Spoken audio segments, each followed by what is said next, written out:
Patuloy na nagbibigay serbisyo. Pag-asa at saya. GMA Regional TV. Kapuso ng bawat Pilipino.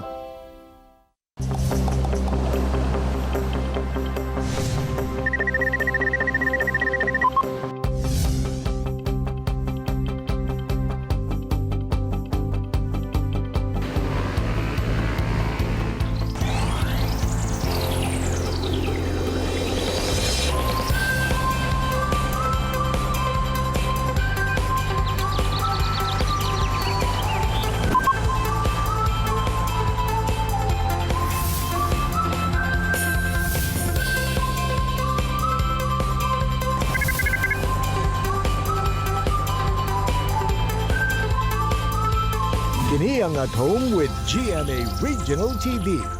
Maayong buntag o it's a blessed Thursday mga kapuso all over Mindanao. Labi na sa mga kapuso sa Alegria o Burgos sa Surigao del Norte Province. Sa maayong buntag! Mayong buntag sab Jill, ato sab kumustahon ang atong mga kapuso sa Dapitan City o Dipolog City sa Zamboanga del Norte Province. Mga kapuso, uso na gayod kaayo ang pabunggahay og sayaw sa TikTok nga performance level jud. Sanglit wala kini sa edad o propesyon. Og subay ni ana karong buntaga, nag-viral na sad sa TikTok ang tinaguriang The Dancing Teacher nga si Teacher Lilani Alcala sa Cagayan de Oro City tungod sa iyang pang-millennial nga dance moves. Ato siyang makauban unya taod-taod. Well, samtang say sa laing bahin sa pagsaulog sa National Down Syndrome Consciousness Month 2021. Atong sayron ang istorya sa usa ka Dabawenyong si Orly Escarilla sa iyang pag-atiman sa iyang anak nga dunay Down syndrome. Og sa best talk, makauban at ni Resi ang Miss Tress nga si Marico, Mariel ug Crazy. Mga kapuso, nasayod ba mo kung asa ang ilang the summer capital of Southern Mindanao? Ang Lake Cebu sa South Cotabato Province ang giila nga summer capital of Southern Mindanao tungod sa tugnaw nga klima ug maanindot nga mga talan-awon. Gawas ni ana makita sab sa Lake Cebu ang 7 waterfalls ug ang highest zipline sa Southeast Asia. Aduna kini gitas-on nga 600 meters.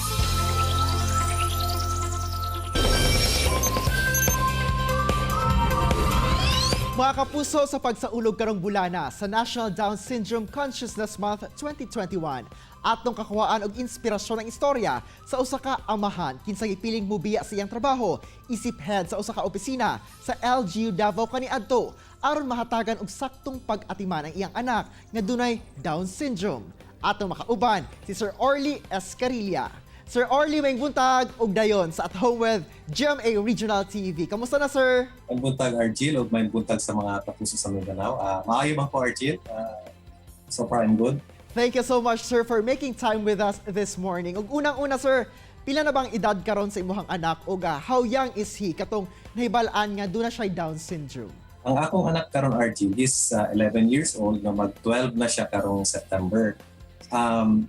Naibala man dayon namo na he has Down syndrome no katong panganak sa iyaha kay gitawag ko sa nurse no ug gipakita ang akong anak dito sa nursery sa ako so sa physical attributes pa lang niya no mahibala namang gyud no na naa siya Down syndrome kay ang iyahang dalungga no medyo deformed, iyahang mata medyo singkit na slanting no ang iyahang eyes.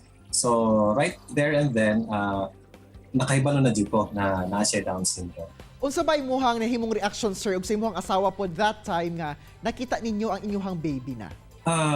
Well sa ako wala ko katunod pero nadawat man din ako no na naa siya Down syndrome. Ang sa kabayan sa ako ang asawa medyo at first murag naa siya guilt feelings no na unsa daw ang iyahang nahimo no nganong inanang mo ang anak na but eventually na-realize ang pud niya na gift from God ng among anak o wala man pud na ituyo no na may anak ng bata so eventually na-accept pud niya na inato ang kondisyon sa among anak. Sir, usa ba ang treatment o ingon man pag-atiman ninyo sa iyaha? Is it different sa pagpadako ninyo sa inyong kinamagulangang anak? Well, in a way, challenging po siya, no? Kay naamagod po na sila yung episodes of kanang tantrums, no? Na kung dili nila kuha kung sa ilahang gusto, no? There's tendency na mo hilak sila, mag-wild sila. Basically, kato ang murag challenging part yun sa ilaha, no? Is to how to balance between kanang giving in o kanang dili pod mo give in tungod kay dili pod tama ang iyang gusto mo itabo. Sir Orly, niagi pod ba mo og kining counseling aron nga mag-guide mo sa saktong pagpadako sa inyong anak? Well, fortunately, diri sa Davao na magutay Down Syndrome Association of the Philippines, no, Incorporated.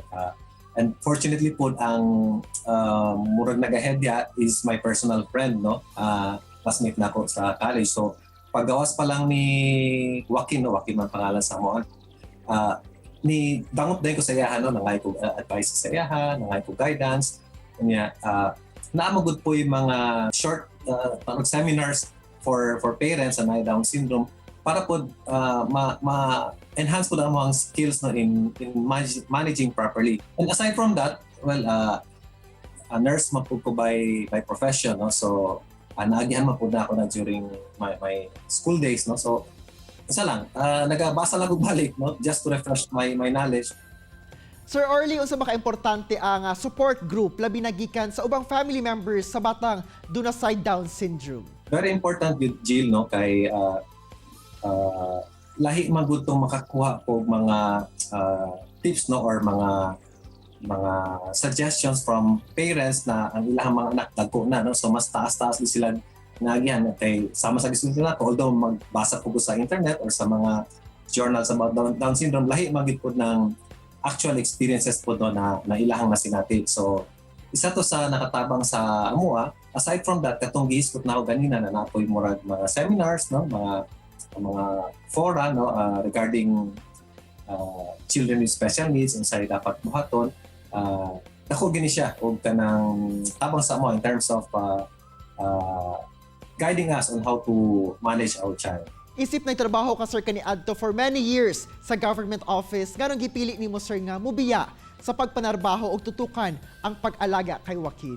Yes, lahi man good, Jill, no, ang either parent yun ang mag-atiman full-time sa anak, kay kaning among anak magud na siya tendency to be manipulative, no? So kung mga nag-atiman sa iya, more often than not mo give in na lang gyud sa kung sa iyang gusto, kay na may tendency mag-tantrums, no? Pero kung ako magud or iyang mother, medyo mahadlok siya in a sense, no?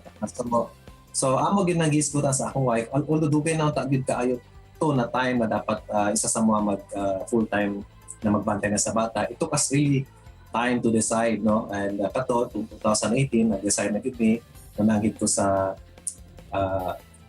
city government, no, kay sa atong chief of staff sa una yan kay mayor, no, na kung pwede mo mag-early retirement na ko kay kinahanglan ko mo atiman sa ako.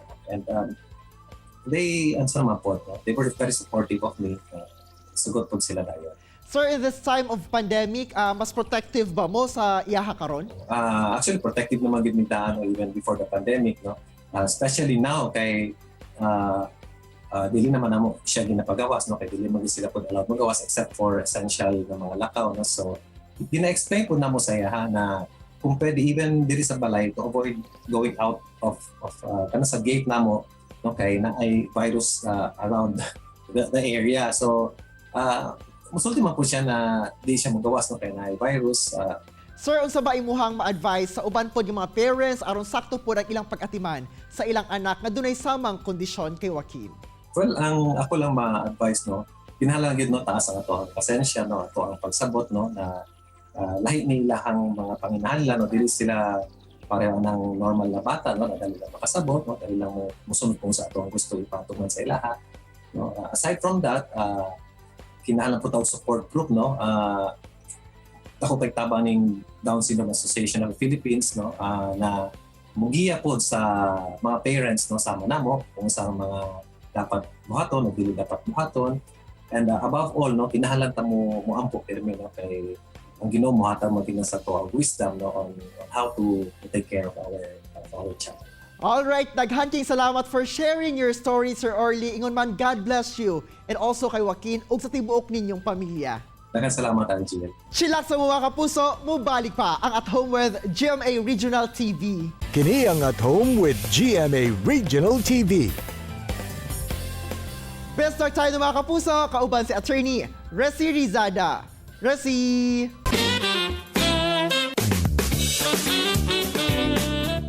Daghang salamat, Argel! Good morning mga kapuso ug welcome to Best Talk Kalubutaga atong makauban si Marico, Mariel, and Chrissy, also known as Mistress. Maayong butag Mariel, Marico, and Chrissy, also known as Mistress, and welcome dito sa At Home with GMA Regional TV. Kamusta kayo? Maayong buntag, attorney, mga taga Mindanao. Maayong buntag. Nako, excited kaming lahat na makasama kayong tatlo ngayong umaga. Well, of course, we'd like to know you even better. Siguro let's start with Marico na lang. Ayan, Marico, saan ka ba lumaki and what are your hobbies and interests? Ayan, ako po ay lumaki dito sa, lumaki ako na Metro Manila pero I'm now living in Bulacan. And mga hobbies ko actually, ako yung manang sa grupo kasi taong bahay po ako, mahilig lang ako magluto. Lahat, 3 L ang ginagawa ko. Ano yung L? Aha. Luto, laba, linis. Wow. Yan po. Oh. Ang manang ng grupo, manang Marico. How about Yes. Mariel naman? Mariel, do you agree na si Marico yung 3L sa grupo? At saka ikaw din naman, ano yung story naman ng buhay mo? When did you start performing and singing? Ako po naman, lumaki ako dito sa Valenzuela, sa Metro Manila. Wala akong province, nakakalungkot man. Pero I started singing, bata pa lang po ako sa church. Isa akong choir member, na hindi akalain magiging transgender paglaki. So, aside sa trabaho po namin, since pandemic, ngayon, kung sa ano-anong ginagawa para malibang, I also cook. Tapos, tumutulong ako dito sa bahay, sa maliit naming family business. And that's it. Masaya lang. Walang problema. Dapat good vibes palagi. Ayun. And we love that as well. Ito si Chrissy naman. Chrissy, do you have any talent with our skills apart from singing and performing na only a few people, know about? There, aside from skills na meron ako, syempre luto, ako actually medyo semi-manang ako kagaya ni ate. Kung si ate Marico, manang, ako yung semi-manang kasi most of my free time kasi nandito lang ako sa bahay. Pag wala akong ginagawa, dito lang ako sa bahay, nanayin, mga ganun, yung mga ganung bagay, yung mga domesticated. Yan. Now you're all part sa Game of the Gents. Please tell us more about your role here and working with Seth and Andre as well. Ako, sobrang saya po namin silang, sobrang saya nila, sobrang kulit. Hindi sila mahirap pakabanding, hindi sila mahirap pakisamahan dahil napakabait nilang dalawa. Ako, parang since kami po ay nagtatrabaho sa mga comedy bar, so alam nila yung kakulitan namin at kaya nilang nagja-jive po kami sa mga kalokohan namin. Actually, hindi lang po si Andre tsaka si Seth. Everybody, lahat, pati sila direct, lahat po ng mga staff, they made us feel that we are already part of the family na po talaga. And to Miss Marico, take us back to your very first taping day on set. Kumusta ang naging experience mo? Ay, sobrang saya at kaya nga nagpapasalamat po kami sa mga nanood po ng pilot episode namin. Sobrang salamat po sa suporta ninyo at sana po patuloy niyo pong suportahan ng Game of the Gents dahil hindi lang po siya isang game show na kung saan na magbibigay kami ng mga papremyo or what. It's a informative game show na marami din po tayong matututunan dahil iba't ibang klaseng generation po ang kinikater namin dito.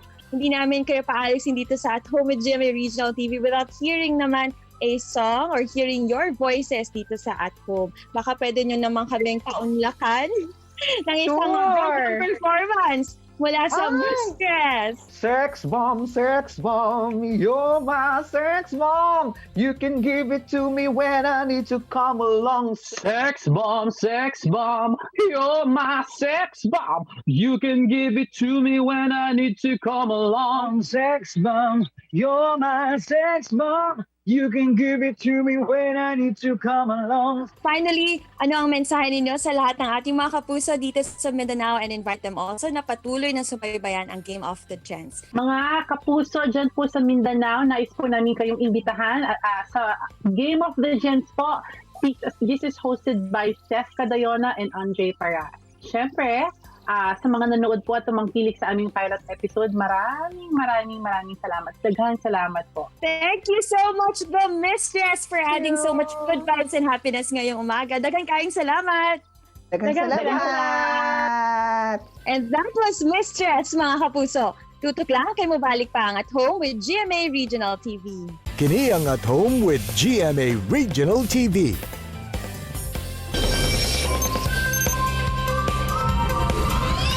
Mga kapuso, ang mga magtutudlo ang atoang ikaduhang mga ginikanan labi pa nga sila ang gatudlo kanato sa maayo ug mga leksyon diyang ana kita sa mga tunghaan.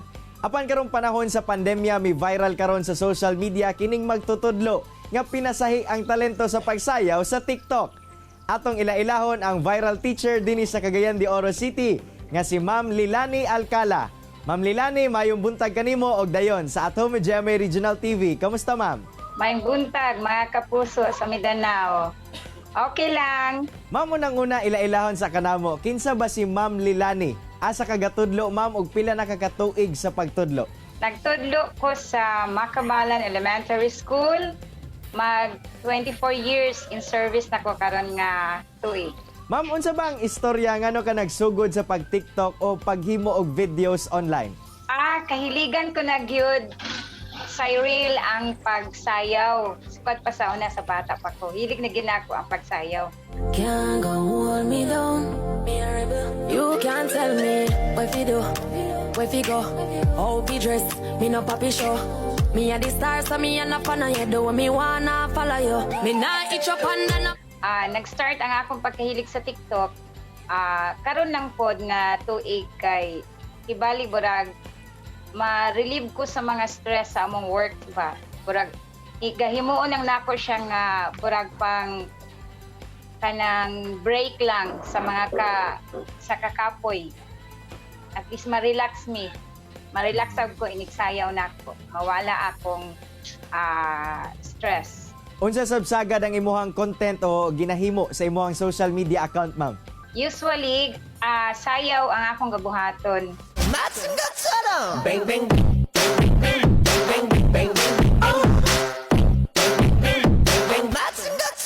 Ma'am, unsa sab nga video ang nakapa-viral kanimo? Last October 5 ba to? During sa Teacher's Day celebration, first time ko nag-try ko nga naka-uniform. Then, burag na amaze sila nga, oy, teacher, nagsayaw, naka-uniform, naka-ID.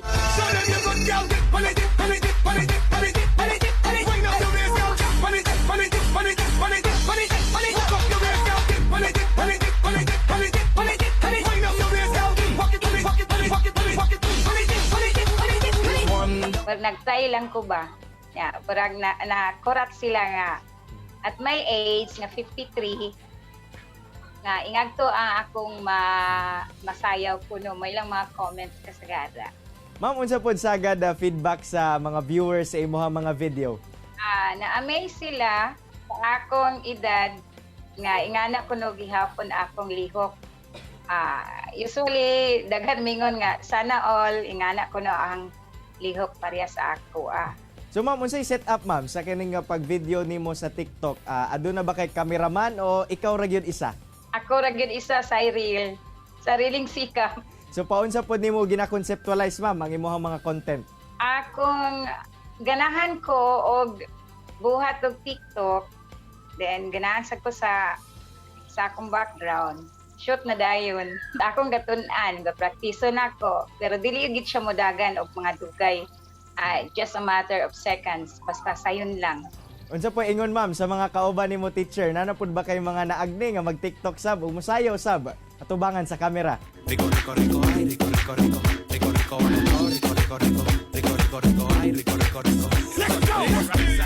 Daghan na noon sila. Gusto na nila mag-TikTok uban sa ako.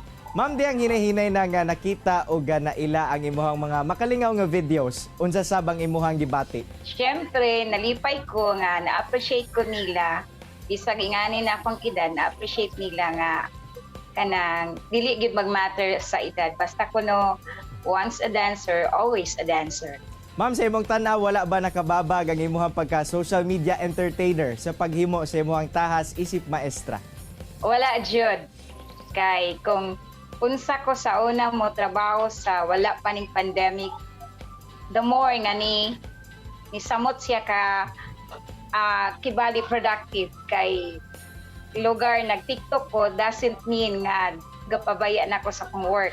The more yun kaayo nga agresibo ko nga humana ko ang akong mga trabahoon. And then, pag abot sa among mga paperworks of forms, permanentigid ko mag-una pag-submit sa among principal. Then, ang akong classroom, kung na-isita, mo ginay i-model sa among principal. Lastly, ma'am, invite your fellow teachers at mga kapuso nga sundugon po ka, ma'am, nga mahimong malipayon at the same time masunod gyapon ang taha sa imuhang nga trabaho. Muna giingon sa real nga, enjoy lang ta. Bisag ingani ang atong sitwasyon karong panahon na, enjoy lang gihapon ta. So, ang akong pamagi para ma-enjoy na ako despite sa pandemic karong panahon na, usa nag-TikTok ko. Basta remember lang, dili lang nato pabayaan ang atong trabaho. So, pinaka-importante gid ang atong trabaho. Kibali ang TikTok para sa ako, pura lang siya, lingaw-lingaw lang nako. So, di na ako kalimtan kung unsa akong trabaho. Dili na ako kalimtan nga ako, maestra ko. So, kanang pag-TikTok nako, pa-relax-relax lang na nako. So, mga teachers na mahilig magsayaw, start na mag-TikTok. Pero, ato lang yun dumdumon nga unahon gyud nato ang atong pagtrabaho. Daghang salamat, Ma'am Lilani, sa imong oras nga gihatag sa At Home with GMA Regional TV og amping pirmi, ma'am, and continue to spread happiness. Thank you, Cyril, and God bless. Say isip usa ka amahan, mas gipili ni Orly Escarilla nga mobiya sa iyang full-time job ug mas tutukan ang pag-atiman sa iyang anak nga mas nanginahanglan sa ilang pagtagad tibuok pamilya. Samtang Jill, at tungod sa stress sa trabaho, nahimong kalingawan ni Teacher Lilani Alcala sa Cagayan de Oro City ang pagsayaw sa TikTok. Og karon, daghan na ang na-amaze sa iyang mga videos nga niabot na og 1 million likes. Sayang mga kapuso, atong atangan matag Domingo ang Miss Tress sa Game of the Gents sa GTV 7:45 sa gabi. Mga kapuso, unta na inspire og nakakaton kamo sa gi-share sa itong mga bisita karong buntaga. Sama na lang sa panultihon ni Chris Grosser nga opportunities don't happen, you create them. Mga kapuso, makita pagbalik ang atong episode pinaagi sa pagbisita sa www.gmaregionaltv.com. Huwag kayong kalimot, mag-subscribe sa official YouTube channel sa GMA Regional TV. See you all tomorrow mga kapuso, and always remember that God is good all the time. Ayaw sab kalimot sa pag-smile. Amping! Stay safe and healthy mga kapuso. Ako si Cyril Chavez. Kinisab si Orgil Relator. Buong puso para sa kapuso.